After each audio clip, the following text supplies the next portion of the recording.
Hello, this is Mike Swanson. This is a segment of the Past American Century. We've got a very special guest with me today. I'm speaking with Carmine Savastano, who runs the website Two Princesses of King, Tupac.com, and he's an author of a book of the same title. How you doing today, Carmine? I'm doing good, Mike. It's good to be back. Yeah, good to talk with you. Well, we've done some recent shows really focusing on Allen Dulles, who was really the most famous director of the CIA. But tonight you want to talk about someone you told me is your favorite CIA director, but he's one that I don't think anyone, or very few people even know about because he's been so overshadowed by Allen Dulles. But in some ways, he's played I think a more important role, maybe not more important than Allen Dulles, but more important than maybe many of the CIA directors of the 80s and 1990s and so forth. Yeah, well, I agree with you. I think that Dulles, as we talked from the last show, his place in history is kind of overestimated because of his image. And, that image was something that he crafted very well and other people added to as time went on. But I think as more comes out, we're going to see that it wasn't probably as pristine an image as people like to portray, and there's a lot of defects that got painted over because he and his brother were very important officials. That now with some time and more consideration, we can see that though what his brother more so, what they did was important. It isn't necessarily as important as people have later made it, and I would, though I'm sure there are people that would disagree with me, I would contend that Bedell Smith is more important than Allen Dulles. Allen Dulles might have helped establish an eternal image and added to the power, but I don't think he would have had anything to build on without Walter Bedell Smith.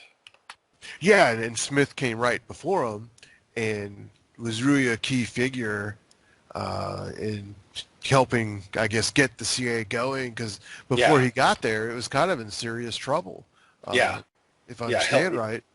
Yeah, Hillenkoetter was getting it from all sides, basically. He had the State Department, the Department of Defense, and basically anybody that could try to interject themselves in between him doing what the CIA was constituted to do.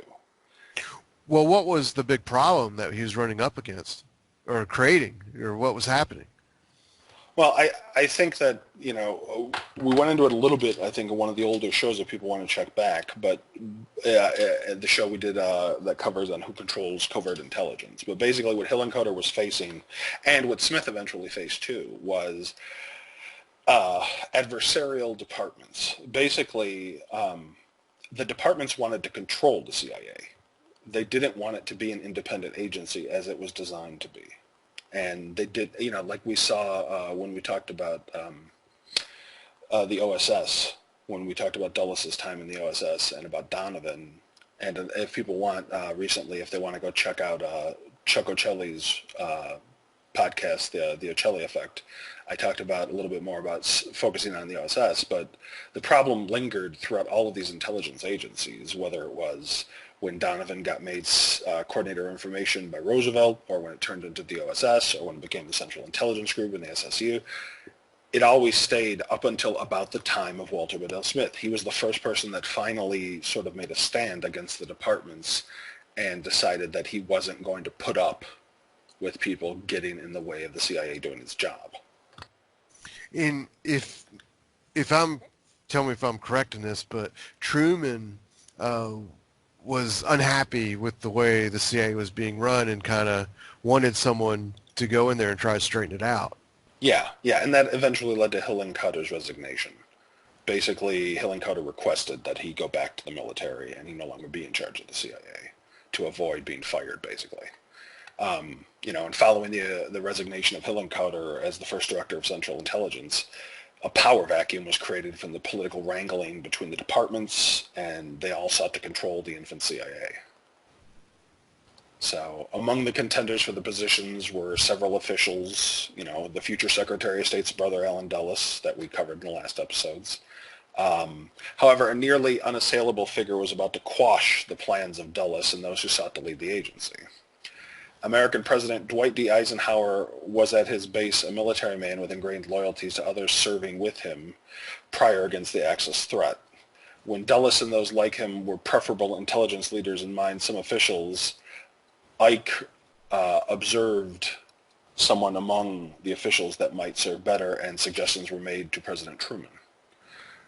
President Truman eventually decided that he would forego appointing Allen Dulles, even though the requests of influential people via his brother John Foster Dulles, and he would settle on Walter Bedell Smith. Truman realized that the CIA didn't require a soft touch, but it needed a stern guiding hand to assure it carried out its policy goals. So chances are what happened is the presidents, both Truman and Eisenhower, realized that there were, and Eisenhower later, of course, realized that there were ongoing internal fights among the various departments and leaders, and they needed a strong mind and voice that would not be as easily manipulated in some instances as Hillenkotter was by civilian and military leaders. They needed an intelligence leader who had not just the respect of his peers, but was feared enough that others would not dare to openly ignore his orders. And with that in mind, I think that President Truman decided upon the perfect candidate to serve these purposes. And it's likely more than a few people used to Hillenkotter's more comfortable management style began to worry about how long they would remain employed under the agency's new chief. Walter Bedell Smith was born in Indianapolis, Indiana, during October of 1895 to a middle-class family. Due to his stubborn attitude and low grades, Smith attended a vocational school, learning to be a machinist, and worked at a soda shop. Bedell Smith was reportedly from a family that had a member serving in every American war since the Revolution, and he was determined to continue the tradition. Smith's father became gravely ill, and the young man became the primary source of his family's income, forcing him to avoid foreign service to accept a position on local military staff. At the age of 16, he joined the Indiana National Guard in 1910. He later dropped out of high school to find employment at the National Motor Vehicle Company, and his military reserve service would earn him promotions from deft actions in peacetime emergencies. His father's illness forced Smith to leave military university, but he excelled at later staff assignments beyond the prior emergency guard assignments that originally brought him notice.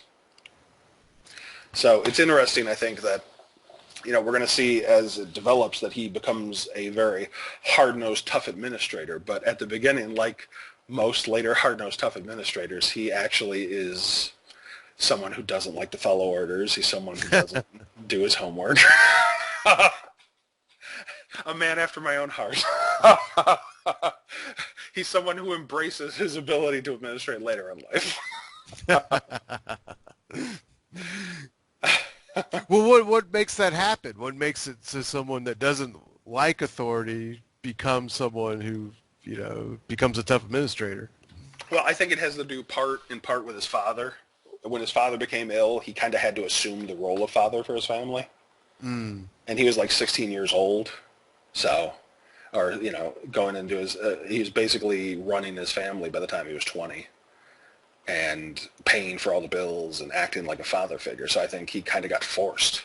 He had to grow up a lot faster than some people at that age.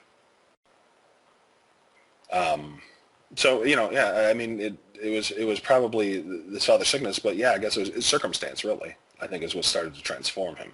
And then he had to get a full-time job. He dropped out of high school to get the full-time job to take care of his family. So he doesn't even have a diploma. And yeah, this is a very different type of person than the Dulles brothers, that's for sure. Yeah. Yeah, and there's no silver spoon in his mouth. He actually had to fight to get where he went. He advanced to officer school eventually, and the United States Infantry Reserve during 1917 without hesitation to enter World War I combat in France with the 4th Infantry Division. Smith perhaps believed he was assuring his destiny by continuing the centuries-long wartime family tradition mentioned to him repeatedly in his youth. He is wounded in battle against German forces, and during his recovery, he's assigned to the War Department's General Staff at the U.S. Capitol because of his excellent past administrative record. Following World War I, he would serve at multiple Army staff positions and taught at the General Staff School and at the Army War College. He would additionally work for the U.S. Bureau of the Budget in the years before the war. And I think that's why he was such a good administrator later on. I think all of these things started to add up. He puts in time as basically a financial accountant at the Bureau of the Budget, where he's managing military budgets. Then he's teaching at the Army War College, so he's having to administrate there. So just job after job in military administration starts to pay off. He starts to actually become really good at it. Well, and this is all happening before World War II, right? Yeah. This is all in between his service in World War I and World War II. And one thing that people should realize, I think, is that in the 1930s, the U.S. military was actually fairly small. So, he would be one of, not thousands of people that are in this, on this career track. Yeah, and I think at the time too, a lot of people, especially wartime, they were, they were in it for the valor. They were in it for the fame of being a war hero. They didn't want to go and administrate. Right. They wanted to see frontline action. Everybody wanted to be General Patton and General MacArthur. Nobody wanted to be the guy who was tallying up the bill for all the armaments and had to go and place orders. And so once the war starts, does he get to the front lines, or what happens with him? Yeah. Eventually, he. I don't think he sees a lot of combat. He pretty much is in administration during the Second World War, but he does play some pivotal parts. What ends up happening is, so he kind of establishes himself as an administrator, and he gets the attention of General George Marshall, and eventually people start to refer to him as a protege of Marshall, and he joins Marshall's staff during 1939. Marshall, for those who aren't familiar with him, served on the U.S. Army Chief of Staff. He was the U.S. Army Chief of Staff. He was the Secretary of State, and he was the Secretary of Defense under Franklin Roosevelt. So during World War II, General Marshall utilizes Bedell Smith as the assistant to the Secretary of the General Staff, and then Smith ascends up the military chain to the position of Secretary of the Combined Chiefs of Staff the next year. So that's a pretty big jump for 1 year, considering that during the 20s and 30s, it was hard for him to get any sort of promotion no matter what he was doing. So following Smith's repeated work on assignments designed to prevent similar Pearl Harbor-style sneak attacks by the Axis powers in 1942, he attracted the notice of General Dwight Eisenhower. So Marshall, despite his protests, sends Smith to join Eisenhower's wartime staff following the latter general's insistence, and Smith becomes known as Ike's hatchet man, Beadle, who dealt with all negative and unpleasant orders and the staff the general delegated to him. Friends and critics used this boyhood insect moniker in a likely divergent fashions when they dealt with Smith. But Beadle was apparently a name that followed him his whole life. He was noted by Eisenhower to be instrumental for orchestrating the German surrender across multiple nations to conform to Ike's plans, often through impressive organization feats and on occasion through the sheer force of will. As the war raged on, Smith was able to negotiate with Nazi forces to deliver fuel and humanitarian aid to the starving Dutch civilian population behind enemy lines, and would assist the later surrender of German forces to the Canadians in Holland. The next year, Smith negotiated with the German High Command on behalf of Eisenhower to secure the final surrender agreement of all enemy forces. One source quoted later President Eisenhower referring to Smith as, quote, the greatest general manager of the war. So, I mean, it might not seem like much on its face, but consider for a moment trying to organize the surrender of an enemy force in a town. Now try to do it in a state. Now try to do it in a country. Now try to do it across Europe. And this sounds like, to me, someone that's risen up in the ranks of the military to be doing all these things, probably based on merit. Yeah.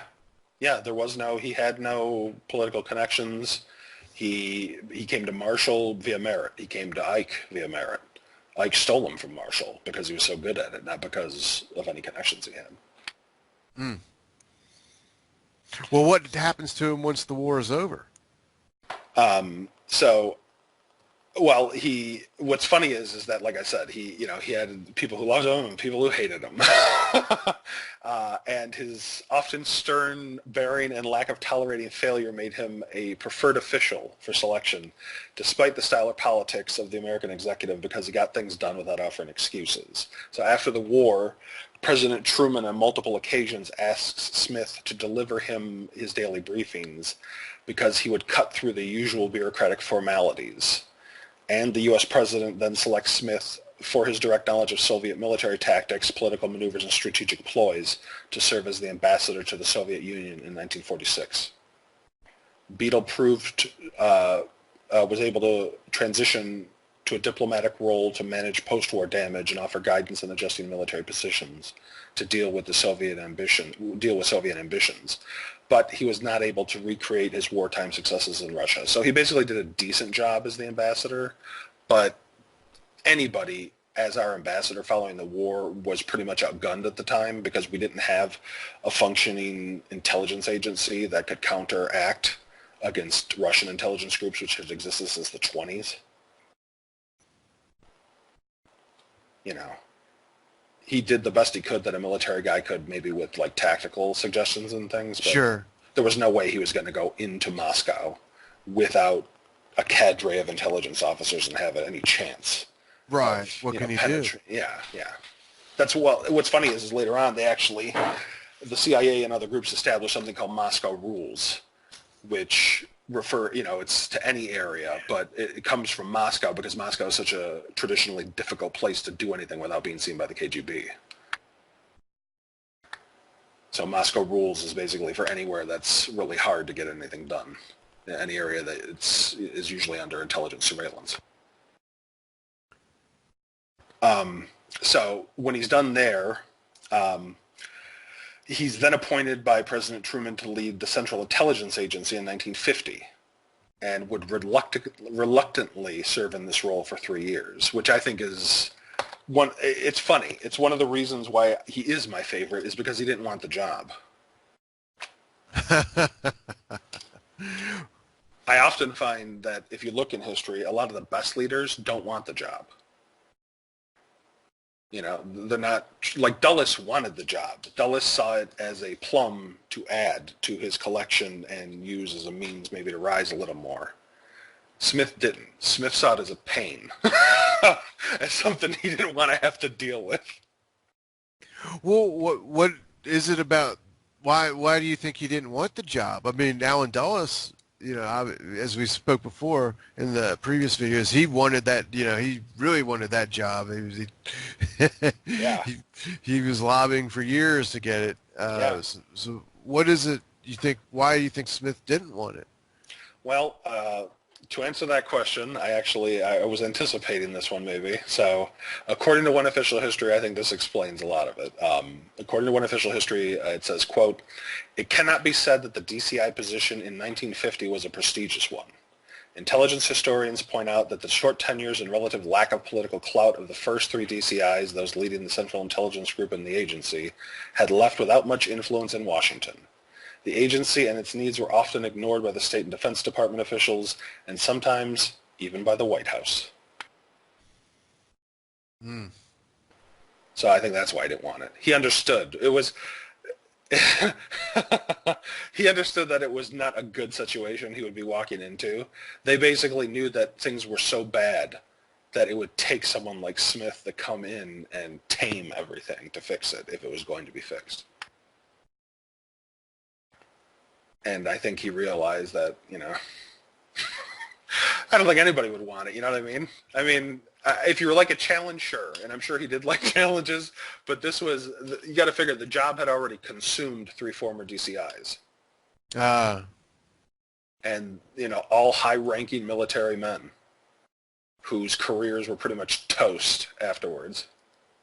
Well, I mean, in the CIA of recent decades, it seems like every director has come in there to try to rehabilitate the CIA from a past disaster. Yeah. The director there now is trying to rehabilitate it from the torture revelations, and then of course the 9/11 attack happened, and then Then that Iran was Mattel. Contra. Yeah, Iran Contra. I mean, on and on and on. Yeah. The weapons of mass destruction in Iraq, just all Yep. these different things.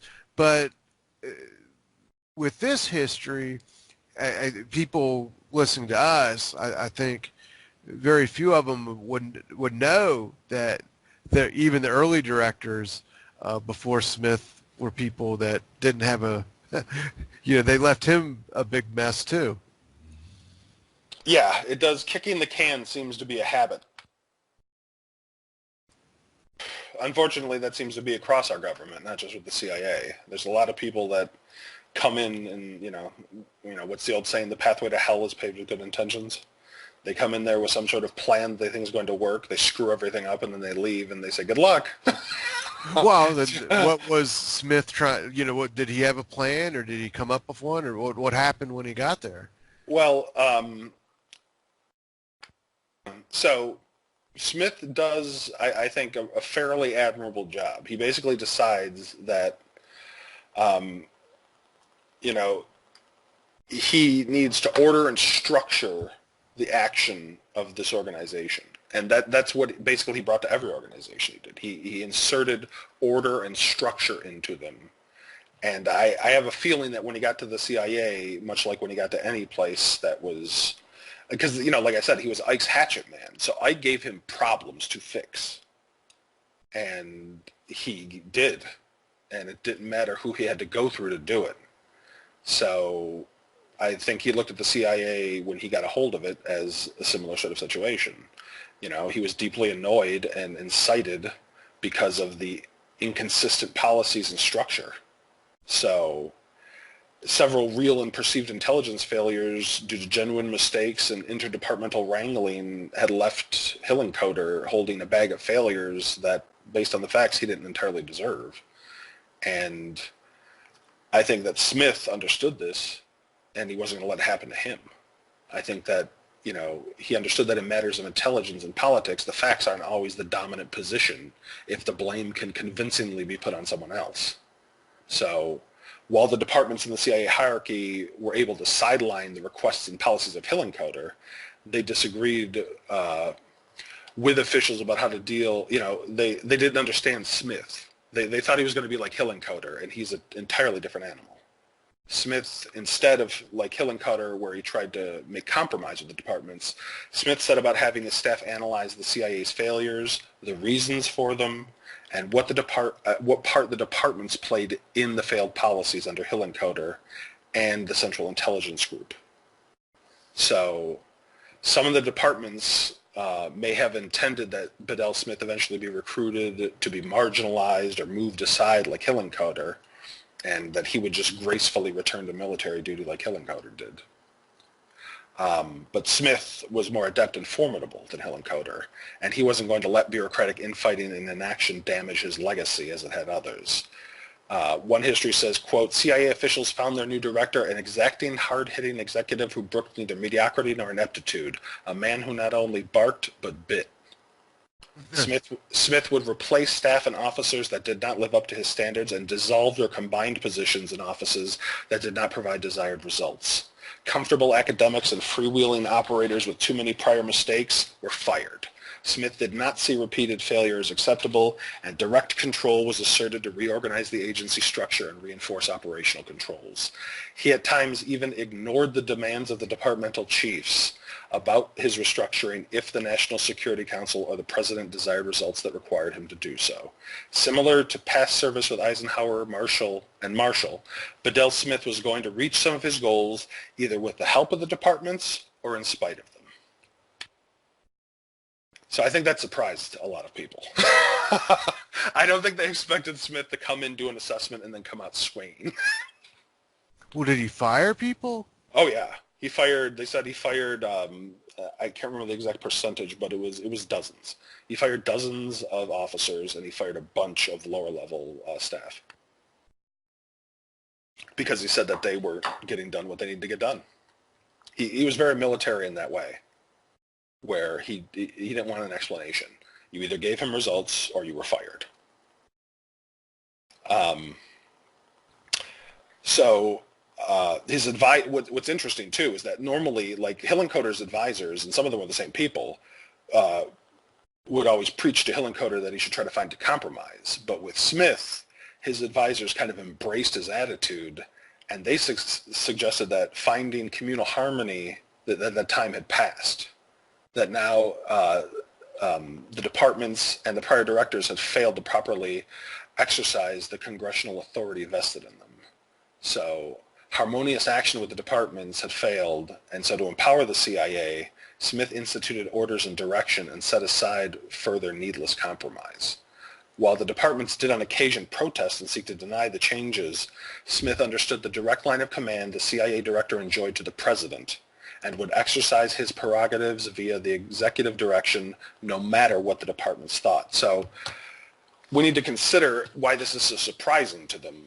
Because, okay, so the Secretary of Defense and the Secretary of State are being told by the director of this little agency that just got founded 3 years earlier, no. And they're not used to that. Well, did it work? Well, in a lot of cases it did, because legally he's right. Legally, Congress constituted the CIA to be an independent agency that functioned under the executive. So if the president wanted something, it didn't matter what the departments wanted. The CIA director just got to do it, and his was the final. That's the big thing, is the departments always wanted the final say on when the CIA director did something. Smith said, no, you don't get that final say. You can give me advice, but you don't have consent. You can't. So they wanted figureheads at to be in charge. Yeah, they just wanted another division of intelligence that they controlled, kind of like military intelligence. They would have, I think the Department of State and the Department of Defense would have been happy just splitting up the CIA with each other. Maybe that was the plan. You know, maybe they just neutralize enough directors until the CIA can get ripped apart and reassigned to their departments.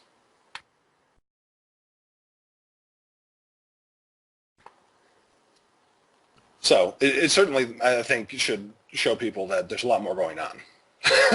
These people don't all get along. Right, for sure. It's not like there's one big, there's no unanimity where they're all agreeing on the policies. They are all constantly fighting and trying to jockey for position too amongst themselves. So because Smith had served in, I think one of the reasons why he was successful is because he had served in high positions in the military, he uniquely understood how the Department of Defense and the U.S. military functioned. And his time as the Soviet ambassador gave him insights into how the State Department worked. So he knew how to challenge them on occasion and succeed in blocking their desires. So I think that this power and knowledge made the CIA a greater association that was no longer hindered by a director who would not fight or disregard harmony to increase its capabilities. And among the changes Smith adopted to policy were making it clear to the departments that they may strongly advise a course, but ultimately the Director of Central Intelligence had the right of final approval. This distinguished the CIA as no longer a mere pawn of the departments, and the Director of Central Intelligence as someone who could not be ordered to do anything unless the President, Congress, or the National Security Council directed them to. This bold administrative move openly defied the executive branch cabinet officials and military leaders who assumed for years the agency would never have complete authority to challenge their policies. The agency had an assertive leader that was aware of what powers Congress invested within it, and he didn't care who was upset by that realization. Now, you can reasonably think that this might have eventually led to bad things later on, which it did. Well, that's what I was just about to say. Would we have been better off if he'd have just been weak like Hillenkoetter? Yeah, or if the military just took this thing over and that was the end of it? Well, see, here's the thing. I think the reason why it was better that we did have a CIA was because there was some civilian input. If everything had just been left to the military, we would have probably gotten into a nuclear war by now. Well, as you say that, I'm just thinking, Cuba, or just all the proxy wars that could have escalated. I'm not saying that the CIA did a better job. I'm just saying that I guess in a way, see, you're right that I guess it could have been. I don't trust that it would have necessarily been better. I Right, think, sure. yeah, I don't trust that it would have been better, and I'm happier when there's at least some military and some civilian rather than one or the other. Because when there's only one or the other, it's like when there's no military people involved, there's a lack of strategic thinking, and when there's no civilians involved, there's a lack of critical thinking, where the military is used to taking orders instead of critically assessing what those orders might entail. So I think there's a good tension between having people from both sides involved, rather than just one or the other. But you're right. In some ways, it might have been better. But I think what Smith was doing was necessary. If the CIA was going to exist, it had to have a strong director that actually used its powers. Otherwise, why the hell did it exist?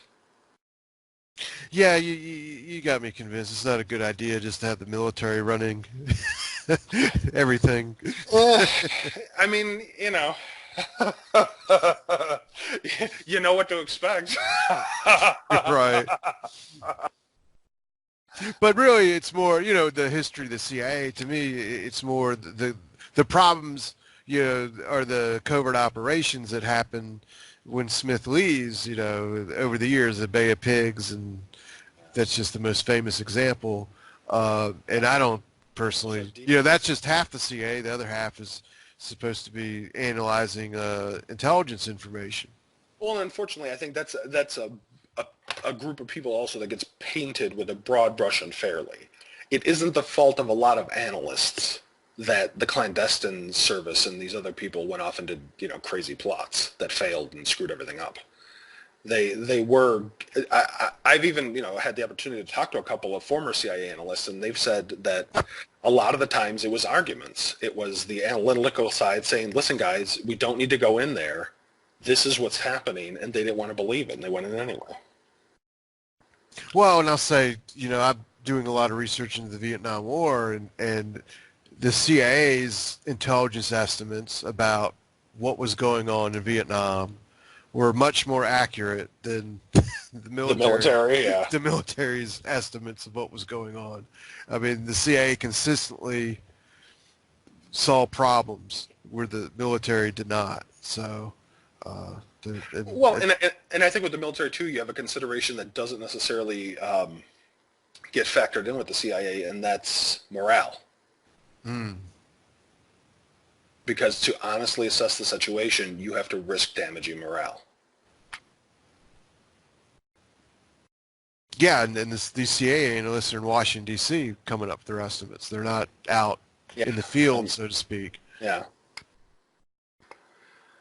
It's something we're still having problems with. It's something we still, are trying to figure out today, as far as finding that sweet spot between analytical and action groups.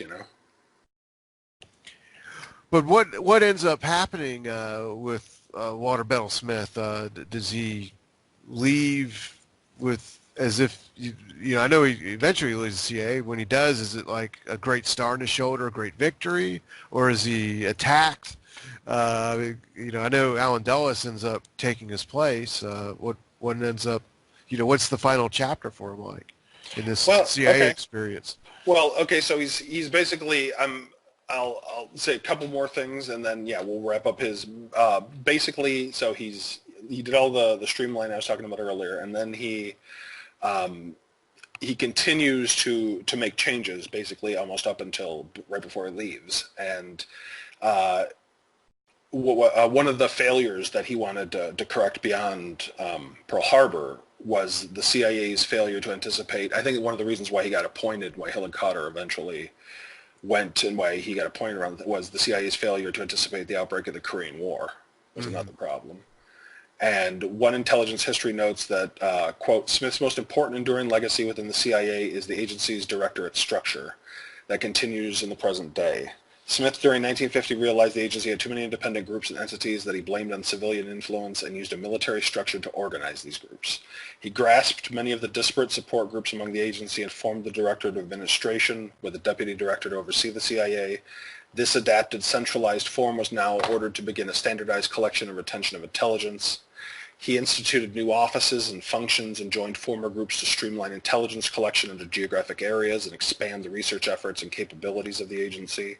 And among the new groups was the Board of and Office of National Estimates, which created national intelligence estimates and supported the central oversight of intelligence by reporting to the CIA director, and then the director reported to the president. In some cases, Smith was noted by at least one deputy director to daily review what his subordinates were collecting and would, as needed, make what some kindly refer to as, quote, constructive criticism. I can only imagine. Under Smith, the CIA began providing more comprehensive, policymaker-centered intelligence support to the White House. President Truman would later praise the changes, stating, quote, "Dear Bedell, I've been reading the intelligence bulletin and I'm highly impressed with it. I believe you've hit the jackpot with this one." According to the history, a form of Smith's report is still included today in daily presidential briefs, and he established the tradition of providing these briefs to the president, presidents-elect, and candidates. He would also bring drastic changes to the inaction within the CIA's operational components because of divided internal loyalties to the State Department. Smith seized all the competing groups and formed them into the Directorate of Plans. And to coordinate and hold these structures accountable, he created the Office of the Inspector General, and those innovations would increase the sharing of intelligence between U.S. and Britain. Another significant act of Smith's request to President Truman about increasing collection, and he launched this request to the National Security Council, and he got the military to agree to more collaboration with the agency, and this also led Truman the next year in '52 to establish the National Security Agency. So Smith, in a way, was partly responsible for the creation of the NSA. So after massive revisions of the agency structure, staff, and officer corps, and winning a significant number of battles with the departments, Smith tired of his time at the agency, and in 1953 he accepted the appointment to the Undersecretary of State by John Foster Dulles. It was likely Smith chafed under the micromanagement of John Foster Dulles, and he would leave the State Department less than a year following his appointment. I would think that someone like Dulles was too much like Smith. Yeah, that makes a lot of sense. Is what it came down to. They both liked things their way, and Dulles was the superior, so Smith had to go. So eventually he opts instead to serve in other minor additional Eisenhower administration roles. He wrote 2 books and about his wartime and diplomatic experiences, and then at the age of 65, he dies in 1961. So he's a really interesting figure, I think. I think that, he's not very well known because he wasn't, he's very different from Dulles. Dulles was all about his image and promoting himself. Smith didn't. Smith was actually there to get something done. Well, it's funny, I've seen pictures of him, and I'm looking at some pictures of him now, but I saw, there's an actor portraying him in the movie Patton, and I'm guessing, most people who are listening to this are like me, and they've seen that movie, and that's and I remember him being a character in the movie. Yep. Oh, and you know what? I think that a lot of the portrayals are pretty true to form. He was hard-nosed, and a lot of people, like I said, people called him Beetle. They called him a bulldog. He was like Hatchet Man. He was the guy you didn't want to see. Right. And I think that he carried that with him pretty much in all of his positions at the CIA too. You did not want to be called to his office. It wasn't probably a good thing.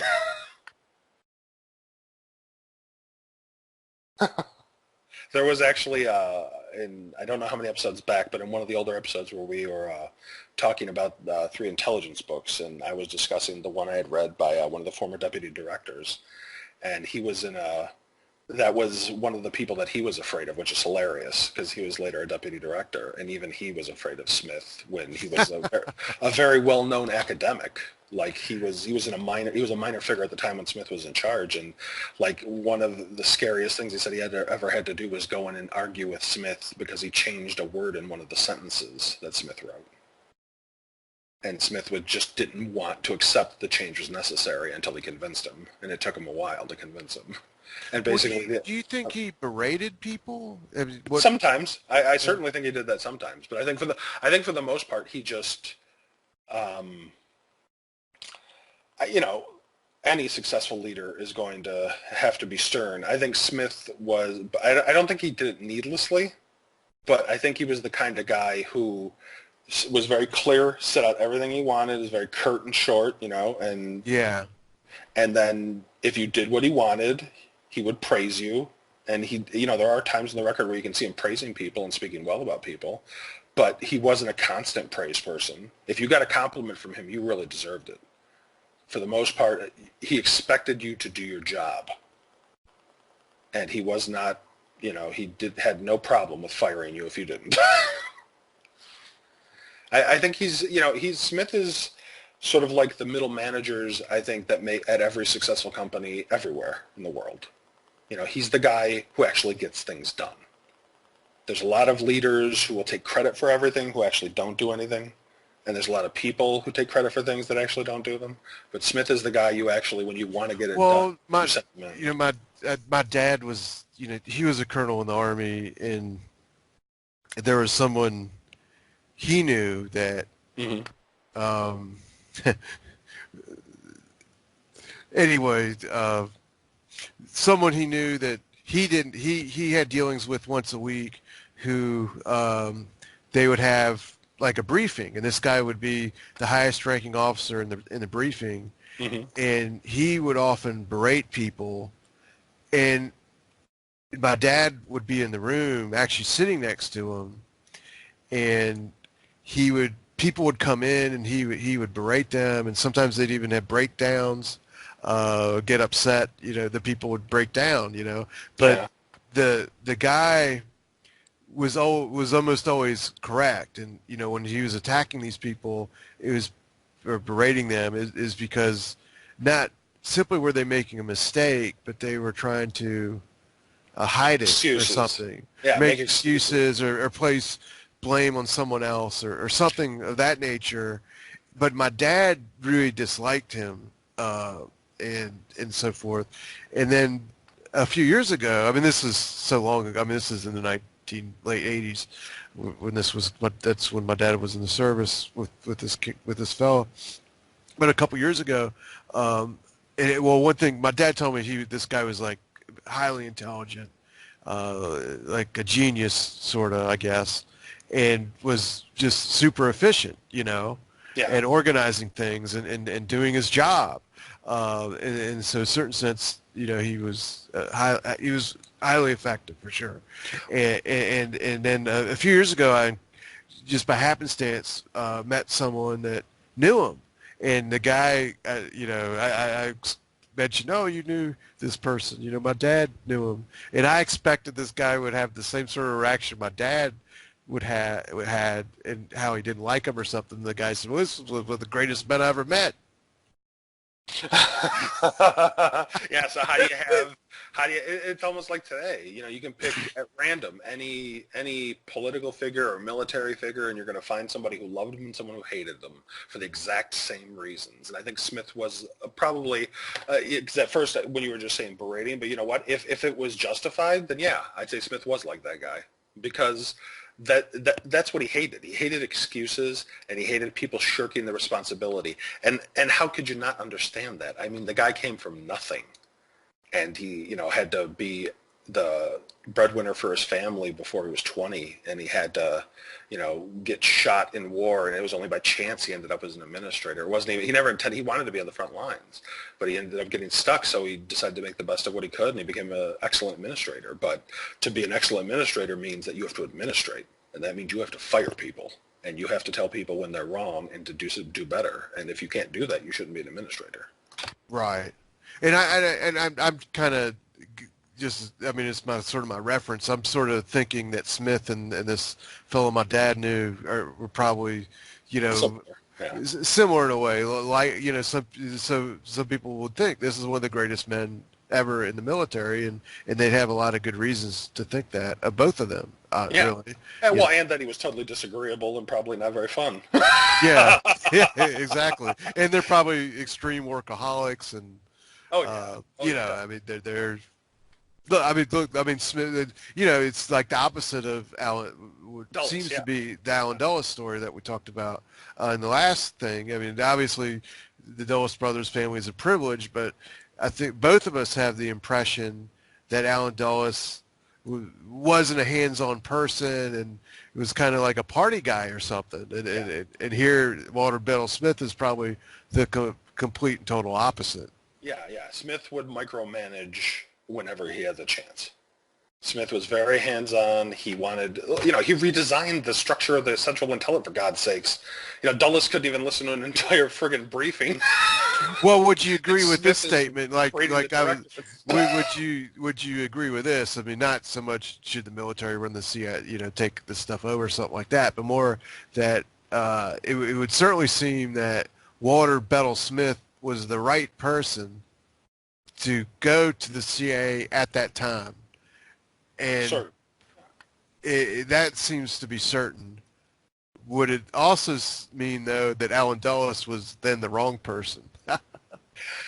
I definitely think they could have made a better transition. I really think that if it wouldn't have been for his brother, he wouldn't have been the CIA director. If John Foster Dulles had not existed, then likely Alan Dulles' star probably wouldn't have either.